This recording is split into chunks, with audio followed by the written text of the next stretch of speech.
এবার শেষ টেন্স আমরা শিখব future perfect tense. Future perfect টেন্সটা একটু প্যাস আছে কিন্তু খুব সহজ। সেটা হলো যে আমি পৌঁছে থাকবো, সে এতক্ষণে পৌঁছে থাকবে।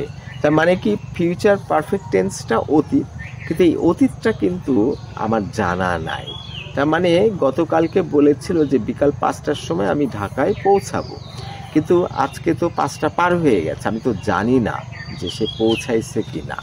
সেক্ষেত্রে কি বলবো যে সে পৌঁছে থাকবে, সে যেয়ে থাকবে, সে ঘুমিয়ে থাকবে, এরকম করে থাকবে, বেড়াতে থাকবে, মারামারি করতে থাকবে, মাছ মারতে থাকবে, এরকম করতে থাকবে যদি হয় তাহলে তার মানে হলো ফিউচার কন্টিনিউয়াস। কিন্তু যখন করে থাকবে বলবো, গিয়ে থাকবে বলবো, সে এতক্ষণে পৌঁছে থাকবে, সেক্ষেত্রে আবার ফিউচার পারফেক্ট টেন্স হবে। তার মানে অতীত কিন্তু অতীত না। প্রেজেন্ট পারফেক্ট টেন্সে আমরা শিখেছি যে অতীত কিন্তু অতীত না।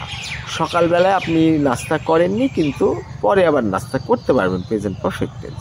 কিন্তু বিকাল হয়ে গেছে, আপনি তো আর নাস্তা করতে পারছেন না, তখন পাস্ট ইনডিফিনিট টেন্স হবে। ঠিক একইভাবে পাস্ট পারফেক্ট টেন্সও কিন্তু আমরা শিখেছি যে একটা ঘটনা ঘটার পরে যদি আরেকটা ঘটনা ঘটে এবং গন্ডগোল বেঁধে যায়, রুগী মারা যদি আগে যায় তাহলে ডাক্তারের কোনো দোষ নাই, আর রুগী মারা যদি পরে যায় তাহলে ডাক্তারের দোষ থাকতেও পারে। এরকম জায়গায় পাস্ট পারফেক্ট টেন্স ব্যবহার হয়। আর ফিউচার পারফেক্ট টেন্স হলো ঘটে গেছে কিন্তু আমি জানি না, দেখিনি, এতক্ষণে সে পৌঁছে থাকবে, এতক্ষণে সে ঘুমিয়ে থাকবে, এতক্ষণে সে এটা করে থাকবে, এতক্ষণে এটা হয়ে থাকবে, এরকম যদি বোঝায় তার মানে অতীত। কিন্তু অতীতটাকে আমরা দেখিনি বলে ভবিষ্যৎ হিসাবে দেখব, সেটার মানে হলো যে অতীত কিন্তু অতীত নাও হতে পারে, কনফার্ম না। সেক্ষেত্রে আমরা ফিউচার পারফেক্ট টেন্স ব্যবহার করব। কিভাবে?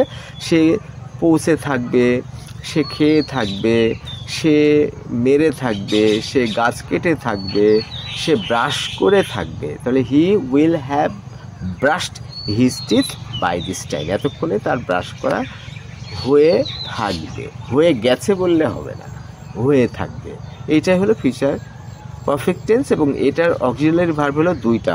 প্রেজেন্ট পারফেক্টে হ্যাজ বা হ্যাভ, পাস্ট পারফেক্টে হ্যাড হবে শুধুমাত্র, কিন্তু ফিউচার পারফেক্টে দুইটা হবে, উইল হ্যাভ। কারণ হলো যে ফিউচার ইনডিফিনিট টেন্সে একটা অক্সিলারি ভার্ব আছে, তাহলে he will have, they will have, Rahim will have, তারপরে পাস্ট পার্টিসিপল হবে। তিনটা পারফেক্ট টেন্সে কিন্তু পাস্ট পার্টিসিপল হবে। তাহলে সে পৌঁছে থাকবে, হি উইল হ্যাভ রিচড। কিন্তু মাস্ট হ্যাভ রিচড মানে আপনি কনফার্ম যে অবশ্যই সে পৌঁছে থাকবে, সেটা ডিফারেন্ট।